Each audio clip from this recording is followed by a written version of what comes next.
Today, I want to talk about geographical farming. Geographical farming. It's one of our core four pillars that Tom talks about a lot, geographical farming. So off the top of your page, write down geographical farming. And we're going to be talking about strategies and why this may be a great lead source for you to take on, right?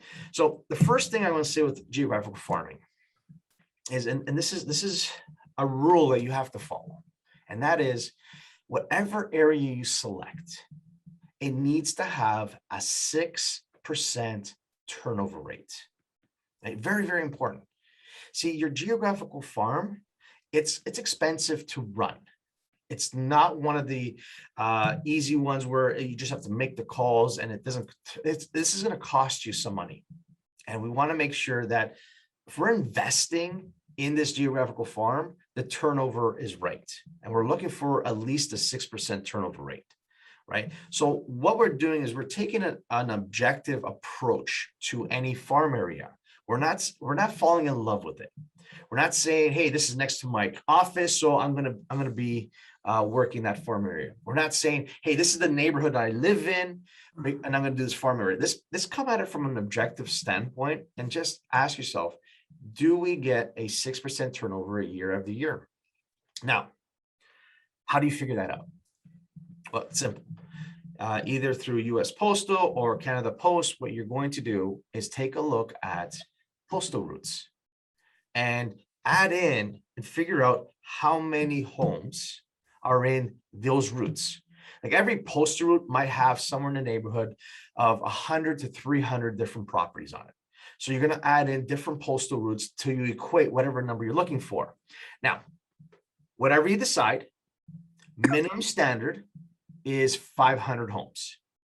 So minimum standard is 500 homes. Most people start off with 1,000 homes, and I'm going to use 1,000 as the number. So you're going to look at the different postal routes in a neighborhood, and you're going to select 1,000 homes. Then you're going to go into your MLS system. You're going to map out that area, and you're going to take a look and see how many homes sold.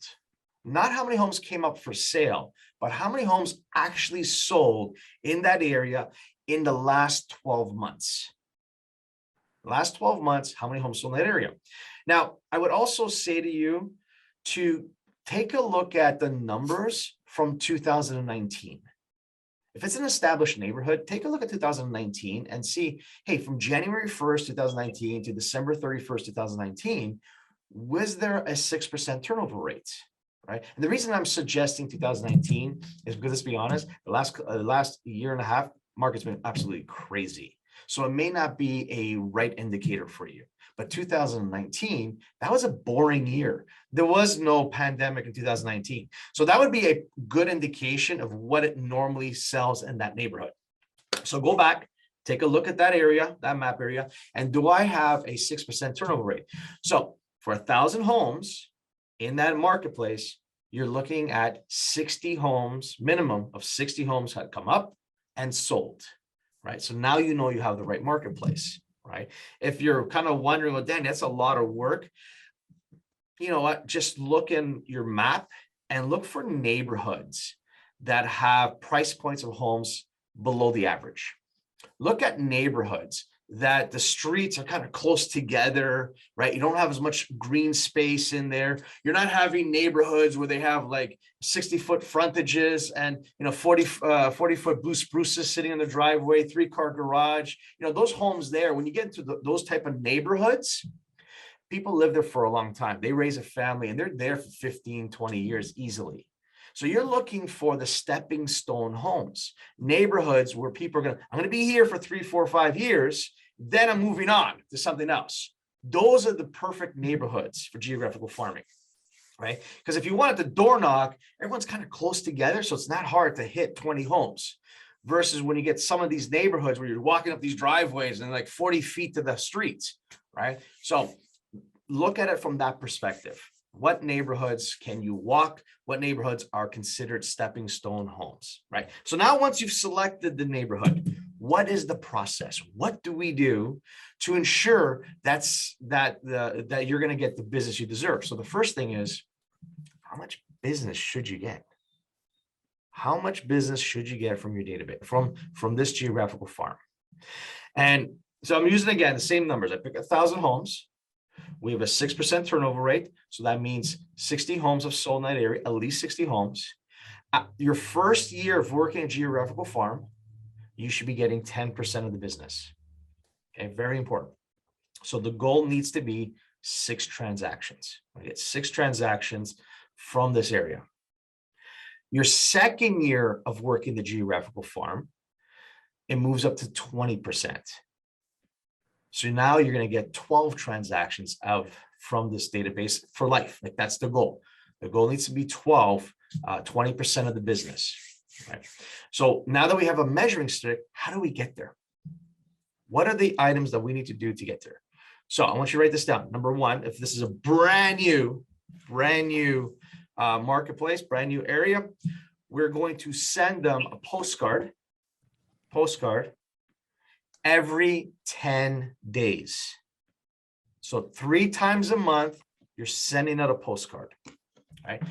After 6 months, we drop it down to twice a month, every 14 days, for life. When I say for life, for the lifespan of that geographical farm. As long as you have the geographical farm, don't buy into, hey, we're in the Christmas season, should we still send it? It's for life. Every 2 weeks, you send out a postcard religiously, right? That's how we work. Now, step number 2, we need to call and or door knock the entire farm area 3 times a year. Yeah, every year, that same person should see you or hear from you 3 times a year. Now, the reason I say call and or door knock, because you're better off if you can door knock all year round. Like, if you're in a marketplace that you could easily door knock a neighborhood all year round, then I'm going to stick with the door knocking, because that is the most effective way, right? Phone calling, however, is the fastest way, right? It's easier to make a phone call than it is to go door knock. You can hit more people and have more conversations, right?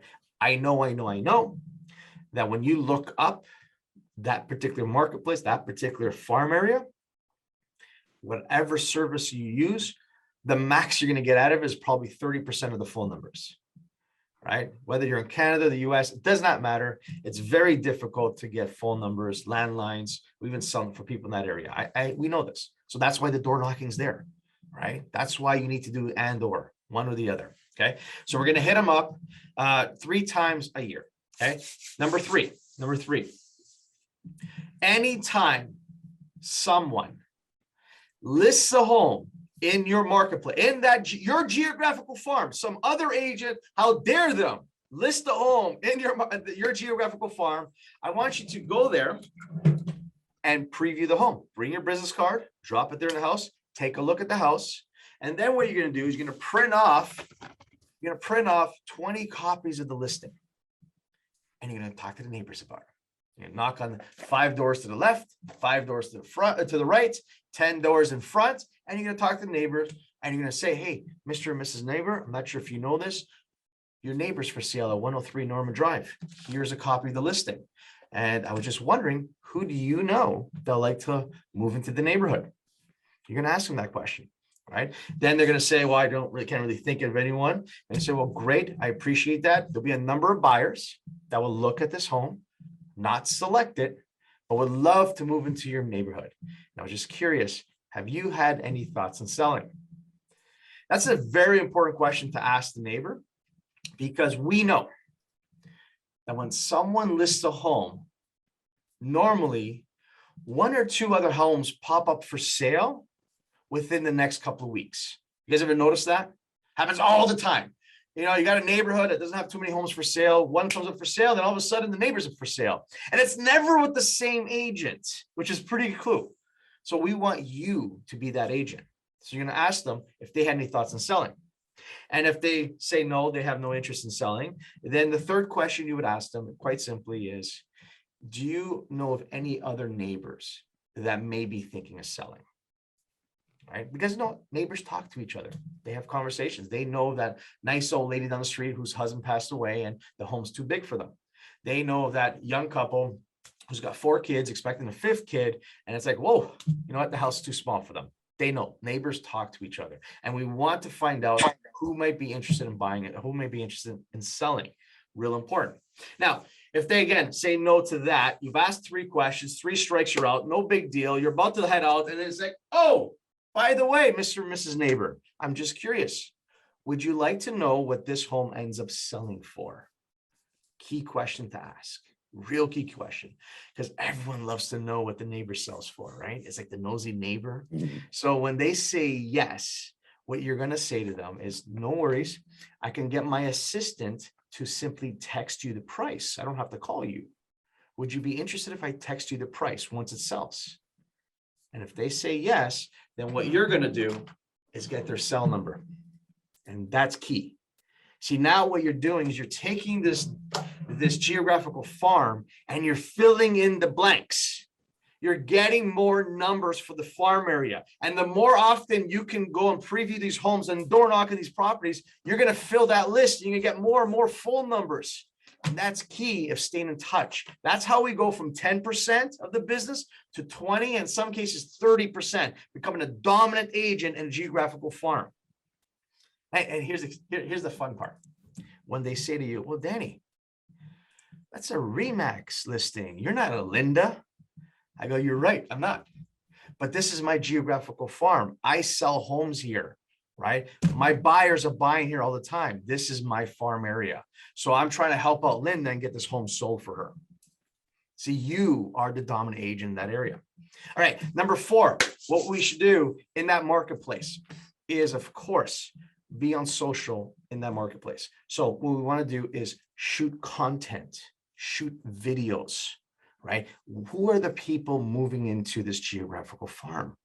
Is this a retiree neighborhood where people are kind of downsizing small areas, right? They have great cafes, great restaurants. Maybe you're on the water, right? Can we, shoot a lifestyle video about the neighborhood and boost it in that area, right? Real key, right? The next thing we're doing social is we're taking a look to see, are there any parent groups or social media, Facebook groups of people giving information? Like we have a neighborhood watch here.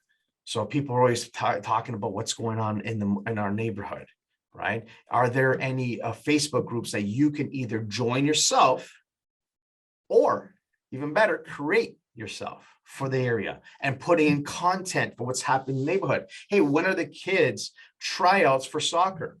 When is the local hockey team playing? Like what's happening? The community news is key, and you are at the forefront of this, right? What else can we do in the neighborhood is obviously sponsor some local teams. If the community does some sort of community event, you want to be in there some way, somehow. Balloons are always a fun thing to do, right? Anything to do with community, be part of it. But here's my favorite. When it comes to social media, is look at the businesses in the area. Look at the business in the area and feature them, right? I mean, you can shoot a quick, like a minute or 2, IGTV video about a restaurant in the neighborhood or a family-ran bakery or anything at all. You know what? Why don't you go interview a counselor for the area, right? Some politician for the area, Parks and Rec guys, anything like that, right? Interview people, be the mayor for that geographical farm. That's how we do it. We want you to be the person of choice, the information person to go to when in that marketplace. All right. Does anyone... Oh, great question. How many farms should you have? You know what? It really comes down to your budget. To be honest with you, it really comes down to your budget. I mean, there's nothing wrong with you selecting, 2 farms, 3, 4. It really comes down to your budget. And speaking of budget, because I almost forgot this part, this geographical farm, like this is the most expensive part to it. It's the mailer. I'm going to ask to try and keep it under 25 cents each piece. Okay, real important. So this should be produced for about 15 cents, maybe 13 cents if you can.